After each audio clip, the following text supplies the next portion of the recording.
This is Javon Williams, former University of Connecticut cornerback, and you are listening to On the Fin Side. It ain't the left side or the right side, then it must be the fin side. It ain't the left side. Welcome back, Dolphins fans. I'm Paul Ficken, and you're listening to On the Fin Side. Remember to follow, like, subscribe, and whatever else to our show on YouTube, Spreaker, iTunes, Stitcher, and more, as well as follow us out on Facebook, Twitter, at On the Fin Side. Our draft coverage continues today. We're sitting down with the former run-stuffing, hole-plugging defensive tackle from UConn with one of the best names in football to put fear into opposing players, Mikal Myers. Mikal, thank you very much for joining us today. Welcome to the show. How you doing, bud? I'm doing great. Thanks for having me. Dude, we love having you here. Let our listeners know a little bit about who you are and where you come from. I'm Mikal Myers. I'm from the University of Connecticut. I was a team football captain there. I love to play football, and I'm just looking forward to the next couple of weeks, and hopefully an opportunity comes my way. How did you get started in football? I know everybody's got a different story, so I'd love to hear yours. I actually started playing when I was 4, so I had like a late birthday. So I turned 5 like in the middle of the season. So I was actually playing flag football when I was 5. My mom signed me up, and I love to play, and I've been playing ever since. I know the draft process can be absolutely crazy in all kinds of different ways. What's this process been like for you with everything going on? I know you're working out up at UConn. Let our listeners know what it's been like for you.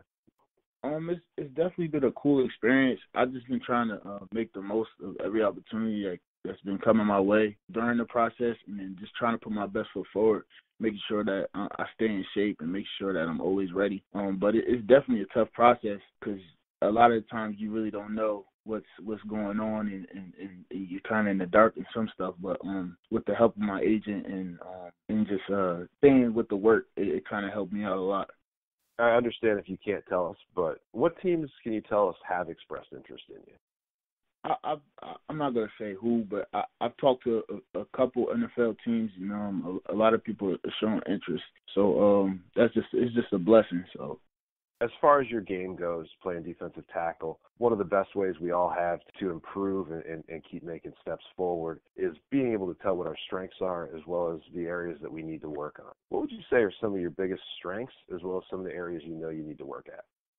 Strengths, I think I have great instincts as far as understanding what blocking schemes I'm getting, and I'm also a very good run stopper with the ability to two-gap and line up right on the center at a zero technique, and not only take on double teams but split them and be able to make the play on the ball carrier. And I also enjoy to hustle to the ball and make plays down the field if I can. And weaknesses, I think I'm better than what a lot of people think at it, but I also know I need to improve my pass rush and my pass rush ability to, get the quarterback a lot more than I have in the past. Pro Football Focus, they love to make comparisons to NFL players. I know when they did their piece on you, there was a lot of really good positives in there. And one of the players that they really compared you to was Abreu Franklin, who had a really long career as a run-stuffing nose tackle. Do you think that's fair, and what does that comparison mean to you? Anytime you get to compare to somebody that had a long, healthy career in the NFL, it's a blessing. So that was very humbling, and I'm grateful for it. And I think it does kind of match my game. I'm a great run stopper, and I think I could be able to contribute to an NFL team right away with my run stopping ability.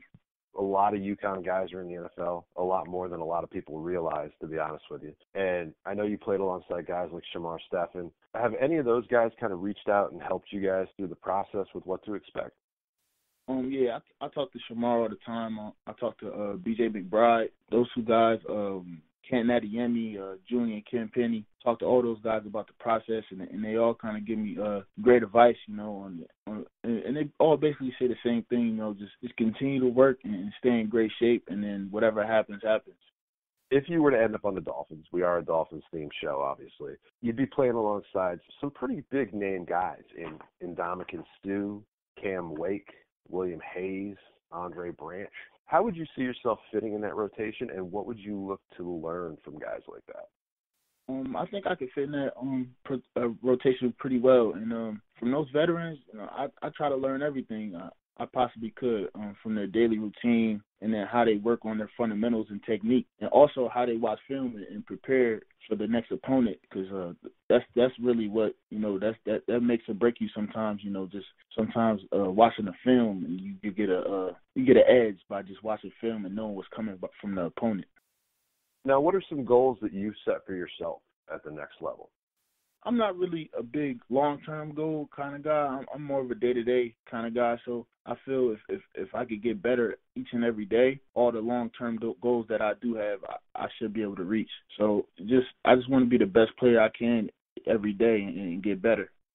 Chris Greer, Dolphins general manager, he's sitting there on draft day. He's got 3 or 4 names in front of him trying to decide who he wants to draft. Your name is in that mix. If you had the opportunity to talk to him in that moment, what would you tell him to convince him that you are the guy to go with at that pick?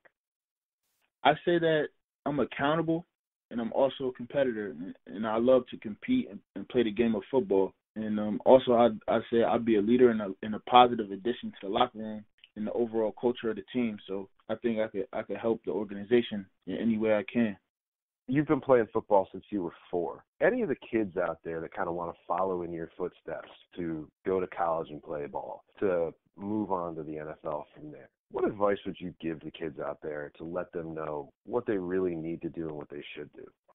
My advice to them would be just to keep God first, appreciate the opportunity that they've been blessed with, trust the process, and then surround yourself with positive people that make you better and push you every day. Because that's very important. And then respect the game, and then I say through it all, just remain humble and be you and stay true to yourself. I know for a lot of NFL teams these days, it's getting bigger and bigger every year. The Dolphins themselves do a thing called the Dolphins Cancer Challenge, as well as numerous other different activities out in the community. When you get to that next level with the NFL, what can fans in the community expect to see from you as far as involvement? I love kids and I love to give back. When I was younger, I actually won the Youth Volunteer of the Year award. I used to coach basketball down at the Boys and Girls Club for the younger kids, and I'm just always willing to help out in any way I can because I just love making an impact on people's lives, and I feel like that's the reason why we're here on Earth. So any way I can help other people, I'm always willing to give a helping hand. I'll tell you, that's always one of my favorite questions to ask people, and I love hearing stuff like you won that Youth Volunteer Award, man. Congratulations. That's fantastic. Thank you. A couple other real quick questions here. First one, I'm going to give you the soapbox here. I'm going to just pull back. Anybody you want to thank, anything you've got going on out there, anything you want people to know, I'm completely giving you the floor here. Totally yours. Go for it. I just, first and foremost, I'd like to thank God because he blessed me with the opportunity to play football. And then I want to thank my parents, my siblings, Tyra, Marcus, Jerome, and Treshawn, the rest of my family, and anybody that ever coached me from youth ball all the way throughout college. And then I gotta thank the city of Newburgh where I grew up. Growing up there, you realize you have to work that much harder than the next man to get what you want in life. So being around people from Newburgh and growing up in Newburgh has really made me who I am today. So I'm just super thankful for the opportunity to grow up there and thankful for the city for molding me and making me a great person. 2 more questions here. First one, we all have a favorite memory from playing ball, no matter what level we played at. I know UCONN had its ups and downs the past few years, and I know you've soldiered right through on it. What would you say is your favorite memory, big or small, from playing ball so far?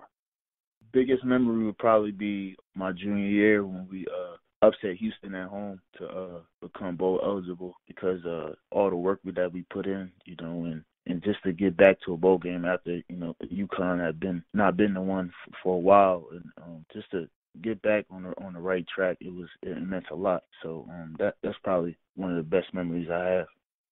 I actually attended that game, and it was pretty crazy being in that stadium that day. So congratulations on that.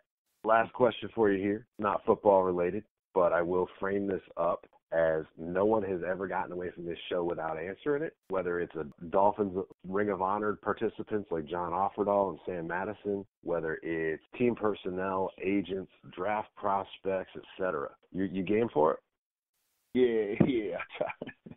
Yeah. All right.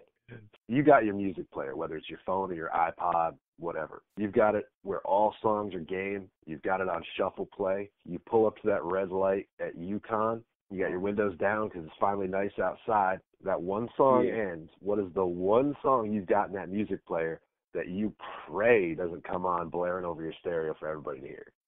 Oh, man. I might have a couple of those, honestly. But one I really don't want nobody to hear probably would be, dang. I think I got Adele from Adele, Hello, on my phone. Okay. I hope that doesn't come on while I'm driving. Now, do you sing along when it comes on when no one's there? I got to ask. Definitely. It's a great song. We all do it. Don't worry. Well, hey, Michael, huge thanks for joining us today, man. I really appreciate it. Best of luck in the next couple of weeks. Hopefully, as a Dolphins fan, knowing the team needs a defensive tackle, knowing they need a run stuffer defensive tackle, I got my fingers crossed for you here. But, man, big thanks for joining us today. Thanks for having me. I appreciate it. Folks out there, make sure you follow us out on YouTube, Spreaker, iTunes, Stitcher, and more. Make sure you follow us on Facebook and Twitter at On the Fin Side. On behalf of myself, on behalf of my co-host Brian Catanzaro, on behalf of our guest Michael Myers, if it's not on the right side and it's not on the left side, it is on the fin side.